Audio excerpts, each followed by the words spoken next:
Hans, you go first, mate. What? Birthday boy. uh, hmm. so first impressions, first things I notice, the interior quality, the textures on the wall, I really like. I like how they didn't try to dress it up, but rather um, play to the quality of the 3D printer itself. Um, and can we move to a different picture? So, like aesthetically, it's a start of something. You know, we haven't seen 3D printed houses before. Maybe this is the second one that I've seen. So I think as a developing aesthetic, it has a lot of potential to, as you mentioned, Brian, lock into the parts um, that are unique to this process and see how they could uh, advance or be used in a way that progresses house designs and not just trying to replicate houses as before. And yeah, I'm generally just curious to see if some of the things that I found prototyping using 3D printing products would transfer also to houses.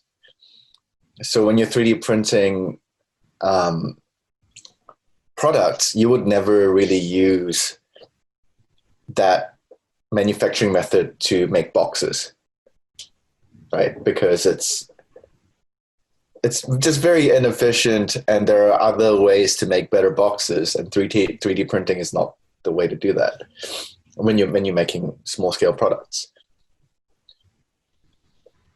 And I wonder if that also means that at this kind of macro scale, uh, we get more opportunities to explore forms that are not traditionally um, associated with houses, because now you have this manufacturing technique that lets you, well, can do so much more, right? But yeah, and I think you're seeing some of it here, like even just that corner detail and how it's rounded off instead of just 90 degrees. But still very much, I'll think of more things to say as Krishna talks about it. Um, Look, I think aesthetically it's quite beautiful. I really enjoy the patterns to it. So um, that it's very much the great thing about it is that the relief that is generated at the end is very much a byproduct of the process. So there's nothing superficial about it. It's a very honest representation of the technique that's being used to create this object, and through that process, beauty or a certain aesthetic quality is revealed. So for that reason, I really like it. In some ways, it kind of reminds me that humans have gone through this complete cycle. So back in the day, like the old adobe sort of houses that used to be done in the deserts, which were just sort of mud slapped on and then smoothed. And now we've gone through a whole process of innovating on technology and processes and all this kind of thing. And now we're back to doing the same sort of thing, but just squirting it out of a nozzle now, in a controlled way. So there's something quite cyclical and sort of quite beautiful about that. From a more pragmatic standpoint, um, I think 3D printing houses or sort of large format structures will really come into its own when reinforcing can be applied within the concrete. I think that is one of the limitations at the moment, is that the concrete is not reinforced, which means that it doesn't have the same structural strength as reinforced precast concrete, So that is one of the limitations. The second thing is that they don't talk about is how these walls are insulated, So this would work in very specific environments. Like, for example, this would not work in New Zealand. You would have to have a panel of insulation against that interior wall, right? And then the third thing that they don't talk about is the services. So it's very much the technique that kind of happens in Italy and India and certain parts of Southeast Asia, where they put up the blockwork, right? The masonry guys come along, they put up the blockwork, and then the electrical and plumbing guys come along and they chip away at that blockwork once it's dried and then poke holes in it, so then they can put their conduits and their electrical cabling and all that sort of stuff through. It's a very how do you call it, like a uncoordinated way of operating. It's almost like double work in some way, and that's, I guess, in some ways, if you're using those materials, you kind of can't really avoid it. I mean, unless you do a few other techniques. But in places like India, where timber is really expensive, right? You're not going to be able to do the sort of construction that we do in New Zealand. So again, this is something that needs to be considered: is how are these conduits being integrated? So when you poke a hole in the wall or you run it through, how are you patching that up? So there's all sorts of little details that need to be considered as well. So I think, again, this is something that I think will be a really big part of our future. I mean, the ability to have a house finished in 3 weeks is pretty remarkable. But there are all these other techniques that need to be solved for it to become a viable solution globally. Like at the moment, this would work in very, sort of comfortable climate conditions, right? You obviously can't do this where it's snowing, you would freeze to death, or where it's really hot, So, yeah, so there's a few things there, but I think over time these will get solved, and this might become the new norm in terms of how we start to actually build our houses. And it's going to be an amazing material for architects to experiment with, the different techniques, so all the sort of quirks that you see in ceramic 3D printing now could become part of at architecture scale, So exciting times, definitely. Yeah.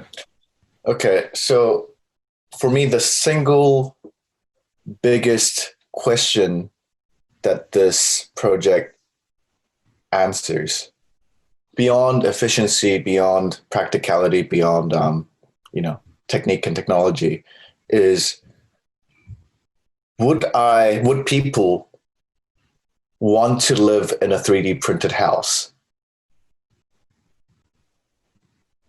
Right?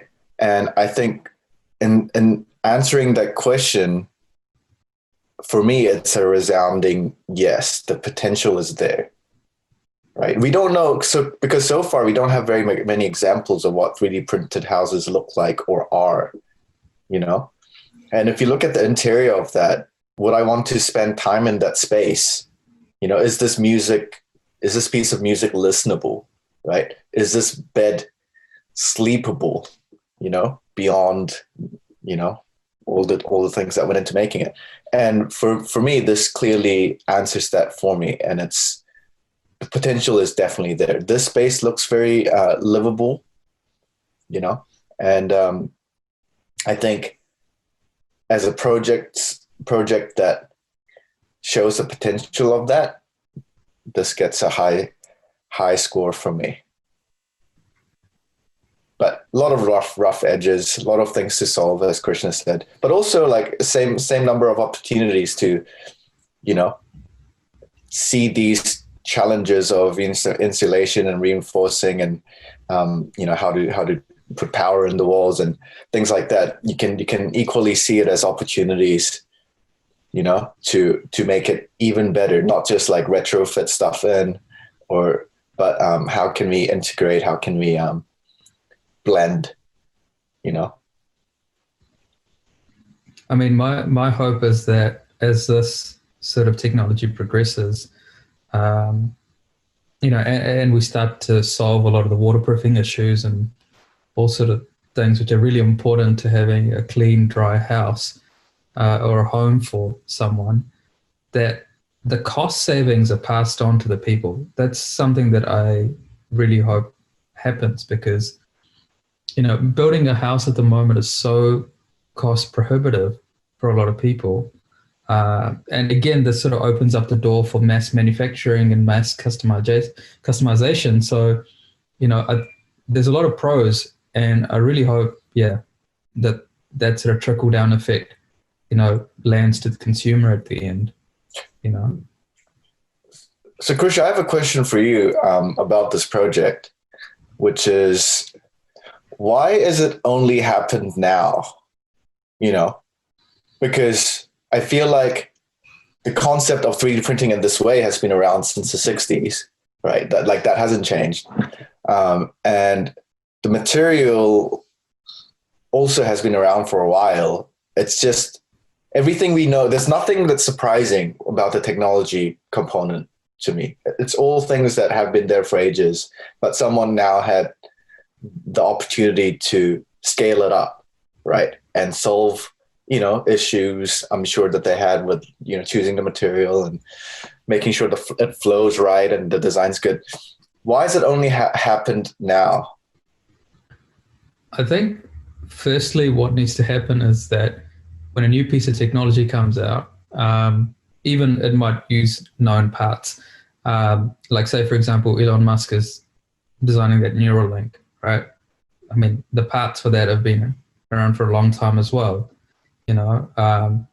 Combined together in a specific way, it makes a new piece of technology, which then the masses have to be comfortable with, and then it's also, this is not a complete solution, by the way, that is being showcased right now. There are a lot of issues around certification, how you're then going to deal with how all the windows are going to be sealed up, how are you going to deal with a lot of the weather tightness issues, so it's not as easy as just 3D printing a house and then going, hey, that's the new process, that's how we do it. There needs to be a lot of, firstly, it needs to gain favor amongst the masses. The common mum and dad need to understand the technology and be willing to invest and pay for something like this. And then you need that to then fund the technical expertise to go through and solve all these smaller details. So that takes time, Same thing as, when a new architectural product comes out, a lot of people are nervous about it. I remember, I know a while back, there was a black paint that came out, and people stopped using black paint because obviously there's a black body radiation, it conducts heat. You don't want your house to overheat. But then, they labeled it cool black technology or something like that, and I don't know how it specifically worked and sort of all the magic behind it, but it was supposed to, not absorb as much heat as other blacks or something like that. For me, in my mind, that doesn't make sense. I'm like, black is black. It should absorb, heat. But, it turns out that it actually does do what they say it does, and that it's okay to use black, paint on your house. And that, again, needed a certain adoption between the masses, and it needed to become sort of acceptable to use black paint or black cladding in general on your house, and that became the new sort of aesthetic, right? So it all takes time, it's exposure, sort of absorption rate, and then becomes common knowledge. Yeah, that's why I think it's taking so long. Like, say, for example, Hans, if someone said to you, hey, I'll build you a house for 300 grand, it's going to be a 3D printed house, would you go for it, Hans?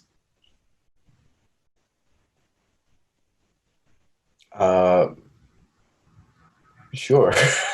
I would like more information first. Exactly, right? Yeah. Exactly.